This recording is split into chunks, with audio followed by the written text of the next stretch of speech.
Good morning viewers, कैसे आप लोग? मैं उम्मीद करता हूँ आप लोग अच्छे होंगे। आइए, बिना कोई विलंब किए हुए आज की वीडियो हम लोग शुरू करते हैं। ठीक है।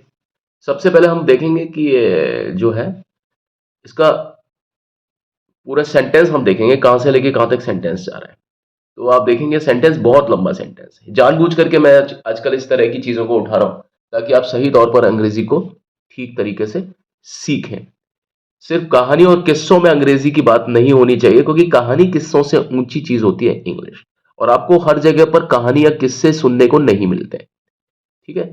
कहानी सुनकर के आपका मनोरंजन हो सकता है, लेकिन वो जो स्तर रहता है ना कई बार सीखने के लिए, वो बहुत आंशिक स्तर होता है, छोटा स्तर होता है। आपको हर तरह की चीजों को पढ़ने की आदत होनी चाहिए। सो इसी दिशा में मैं आपके समक्ष आज प्रस्तुत हूं, एक इन सेंटेंसेस को लेके जो थोड़े लंबे सेंटेंसेस।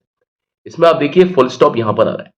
यहां से सेंटेंस हट करके यहां फुल स्टॉप आ रहा है। अब हमको देखना है कि क्या यहां से लेके यहां तक कितनी गलतियां हैं। हर लाइन में कम से कम एक गलती तो होगी, एक से ज्यादा भी हो सकता है एक भी गलती ना हो। अब देखते हैं क्या लिखा हुआ है यहां पर। Babies which put on. अब देखिए यहां पर बेबीज है तो यहां पर क्या आना चाहिए? हु आना चाहिए। जिसमें जो जानवर होते हैं उनके लिए विच आता है, और जो चीजें होती हैं उनके लिए विच आता है। या विच कई बार इंसानों के लिए भी आ जाता है जब हमें चुनाव करना पड़ता है। दो चीजों की बात आ जाती है ना, तब हमको विच लगाने की जरूरत पड़ती है। इंसानों के जिक्र में भी, जब इंसानों का जिक्र चलता है तो हम विच लगा सकते हैं, लेकिन किस कंडीशन में? जब दो चीजों में से चुनना होता है ना। जैसे हम बोलेंगे Sita and Gita, which of the two, तब लगा सकते हैं। Ram and Shyam, which of the two. ठीक है। लेकिन यहां पर कोई भी तुलना नहीं चल रही है। जब तुलना नहीं चल रही है तो हमें बेबीज बेबीज में जान होती है, तो यहां पर क्या आएगा? जान होती है और ये इंसान है, तो हमें यहां पर हु लगाना पड़ेगा। हु पुट ऑन मतलब बढ़ाना। Weight very fast in the, मैं इसका मीनिंग अभी आपको बता दूंगा, पहले भी मैं ग्रामेटिकली आपको समझाता हूं। Put on weight very fast in the first months of its life. अब देखिए यहां पर क्या होता है। फर्स्ट मंथ्स, यहां पर मंथ्स बिल्कुल ठीक है। फर्स्ट मंथ्स मतलब आप देखिए कायदे से ये फर्स्ट मंथ्स गलत दिख रहा है, लेकिन हम सारे के सारे बेबीज की बात कर रहे हैं, सबके। जब हम बहुत बड़ी कम्युनिटी के और सभी जो बच्चे हैं उनकी जिंदगी में पहला जो महीना आता है ना, वो सभी की जिंदगी में आता है। यहां पर एक ही पहले महीने की बात नहीं हो रही है। एक ही पहले महीने की बात नहीं हो रही है। पहले महीने की बात हो रही है, लेकिन सभी के अलग अलग सारे बच्चे, कितने सारे बच्चे हैं, करोड़ों अरबों की तादाद में बच्चे हैं। और सभी का जो पहला महीना होता है जिंदगी का, जब वो जन्म लेते हैं, पहला महीना सभी का। तो आप बताइए यहां पर मंथ्स लिखना ज्यादा ठीक है या मंथ लिखना ठीक है? या मंथ्स लिखना ठीक है, क्योंकि हम बात कर रहे हैं बहुत सारे बच्चों की। बहुत सारे बच्चों की ये तादाद बहुत बड़ी है, और सभी की जिंदगी में, मतलब जो महीना है वो सभी की जिंदगी में है ना। लेकिन सारे के सारे लोग बाग पहला महीना मतलब कॉमनली थोड़ी जी रहे हैं, अलग अलग जी रहे हैं ना, है ना। अलग अलग जी रहे हैं ना, अपनी अपनी जिंदगी में वो पहला महीना जीते हैं। ऐसा थोड़ी कि एक ही जिंदगी में सारे लोग पहला महीना जीते हैं। ठीक है। तो जब अलग अलग जिंदगियां हैं उनकी और वो पहले महीना जीने जीने की बात हो रही है, तो वहां पर कायदे से मंथ्स आएगा। ठीक है। ऑफ इट्स लाइफ, अब यहां पे देखिए इट्स नहीं होना चाहिए, यहां पर होना चाहिए देयर होना चाहिए, है ना। There, THEIR। दो तरीके से इट्स गलत होता है। पहली बात, अगर जहां बेबीज आ रहा है, यहां पर बेबीज आ रहे हैं, यहां पे प्लूरल है, तो यहां पर यहीं पर आप देखिए प्लूरल मतलब बहुवचन। जब ये बहुवचन चल रहा है तो यहां पर ये एक वचन क्या कर रहा है? नहीं, यहां पर भी बहुवचन आना चाहिए। ठीक है? बहुवचन आना चाहिए। और बहुवचन देयर लाइव्स, या ठीक है, जिंदगियां are more likely to grow, are likely to grow. ठीक है। To grow in overweight adults, grow in, likely to grow in overweight adults। अब आप देखिए likely to grow in नहीं होना चाहिए, grow, likely to grow, to के बाद में grow बिल्कुल ठीक है। इन की जगह होना चाहिए as। किसकी तरह? तरह क्या? और ये मैं और ये होता है तरह, तो यहां पर as आएगा, है ना। यहां पर a new study have revealed, a new study have revealed. अब आप देखिए यहां पर ए आ रहा है और यहां पर आ रहा है हैव। एक एक की बात हो रही है, एक नई स्टडी की बात हो रही है, तो यहां पर हैव नहीं आना चाहिए, यहां क्या आना चाहिए, हैज आना चाहिए, has revealed according to the lead author doctor, dot आ जाएगा यहां पर, कैन ओंग फॉर कैम्ब्रिज। यहां फॉर आना चाहिए या फ्रॉम आना चाहिए, यहां फ्रॉम आना चाहिए। कहां से हैं डॉक्टर केम ऑन, या कहां के लिए हैं, ये के लिए और ये है से। जो डॉक्टर केम ऑन है ना, जो कैम्ब्रिज यूनिवर्सिटी से हैं, तो से का मतलब क्या हो गया, फ्रॉम। डॉक्टर केन ओंग जो कि कैम्ब्रिज यूनिवर्सिटी के लिए हैं, या डॉक्टर केन ओंज जो कि कैम्ब्रिज यूनिवर्सिटी से हैं, तो से हैं वाली बात सही है, ठीक है, वो ठीक जा रहा है। तो यहां पर फ्रॉड की जगह फ्रॉम। ओबीज और overweight kids, obese and overweight kids, ठीक है, have an increasing risk, overweight kids have, यहां सही है, एन इंक्रीजिंग रिस्क, इंक्रीजिंग होना चाहिए या इंक्रीज्ड होना चाहिए,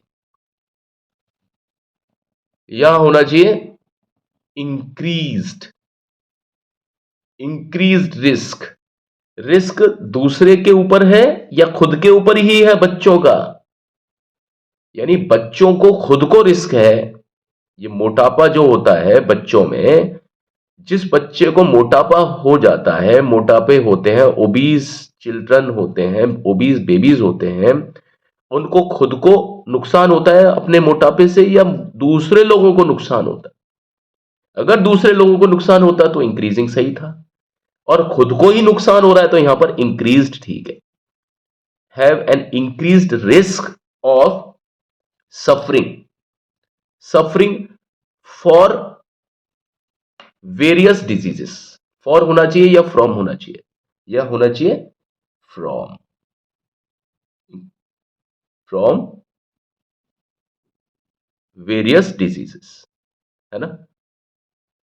इन लेट स्टेजेस, लेट स्टेजेस होना चाहिए या होना चाहिए लेटर स्टेजेस, ठीक है, लेटर स्टेजेस, क्योंकि कंपैरिजन हो रहा है यहां पर किस स्टेज का, अभी की स्टेज से हम कंपैरिजन कर रहे हैं कि अगर अभी ये कोई बात होती है, अभी कोई चीज हो रही है, उस चीज का जो परिणाम होगा ना बाद में कैसा होगा। अभी जो चीज चल रही है और बाद में वही चीज चलेगी किसी वजह से, तो अभी जो चल रही है ना वो खराब है, लेकिन बाद में तो और खराब हो जाएगी। जब स्थिति ऐसी हो कि कोई चीज अभी खराब है और बाद में भी खराब हो जाएगी, और हम आने वाले समय की ही बात कर रहे हैं, तो पॉजिटिव डिग्री, कंपैरेटिव डिग्री और सुपरलेटिव डिग्री, ये एडवर्ब और एडजेक्टिव दोनों में चलती है।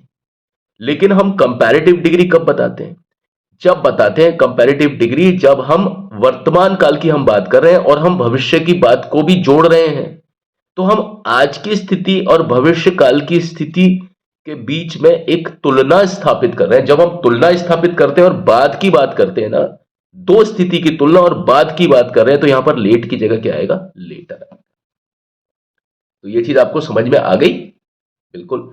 इसको हमने एक उस अंदाज में पढ़ा जहां पर हमने ग्रामेटिकल मिस्टेक्स को निकाला। अब हमारा एक अंदाज तो हो गया खत्म, अब हम इसको दूसरे अंदाज में पढ़ते हैं, बेबीज। अब हम इसको ट्रांसलेट करेंगे। बेबीज जो बच्चे होते हैं वो वजन, who put on weight very fast, बच्चे जो कि पुट ऑन मतलब बढ़ाते हैं वेट बहुत जल्दी, तो बहुत जल्दी वजन जो बच्चे बढ़ाते हैं इन द फर्स्ट मंथ्स, अपने किस चीज में, पहले महीने में, और सभी बच्चों की अलग अलग बात हो रही है, महीने में पहला जो महीना होता है उसमें जो बच्चे पहले महीने में ही अपना वजन को बढ़ा लेते हैं, यानी जिन बच्चों के वजन पहले महीने में ही बढ़ जाते हैं, तो समझ लीजिए अपनी जिंदगी के महीने में जो बच्चे वजन बढ़ा लेते हैं are more likely to grow, are होते हैं वो किस चीज में ज्यादा, इस चीज के नजदीक, इस चीज के नजदीक, टू ग्रो किस चीज के, कि वो बढ़ाते हैं। क्या बढ़ाते हैं, किस तरीके से बढ़ता है वो, ओवरवेट एडल्ट्स, यानी जब वो बड़े हो जाते हैं, एडल्ट्स बनते हैं, तो उनकी जो वजन होता है ना वो बहुत ज्यादा हो जाता है, यानी वेट ओवरवेट हो जाता है। तो उन बच्चों का विकास किसके जैसे होता है, उन बच्चों का विकास किसके जैसे होता है, एज का मतलब किसके जैसे होता है, जो मोटे मोटे लोग होते हैं ना उनके जैसे उनका विकास होता है। अ न्यू स्टडी, एक जो नई जो स्टडी है, एक नया अनुसंधान, यह हमें इस बात का खुलासा करता है। रिवील्ड का मतलब एक नया अनुसंधान, एक नई स्टडी इस बात का खुलासा करती है। ये एक नई स्टडी है ना। According to the lead author, according to यानी किसके अनुसार, the Ken Ong author, author Keng, Keng author केंग ऑन के अनुसार, है ना, जो कि कहां से है, कैम्ब्रिज से, कैम्ब्रिज से केन ओंग ऑथर के अनुसार, उल्टा पढ़ेंगे तो ज्यादा ठीक है ना, कैम्ब्रिज से केंग ऑन ऑथर के अनुसार, अकॉर्डिंग टू अनुसार, क्या, ओबीज और ओवरवेट, मोटे और जिनका वजन ज्यादा बढ़ा हुआ है वो बच्चे, मोटे और वजनदार बच्चे, have an increase risk, kids have an increased, उनका रिस्क है, उनको खतरा है, रिस्क किस चीज का खतरा है, सफरिंग फॉर किस चीज का खतरा है, कि वो किस चीज से सफर, किस चीज से बीमार पड़ सकते हैं, किस चीज से ग्रसित हो सकते हैं, फ्रॉम किस चीज से, कौन सी बीमारियों से, फ्रॉम फ्रॉम मतलब किन बीमारियों से वो ग्रसित हो सकते हैं, है ना।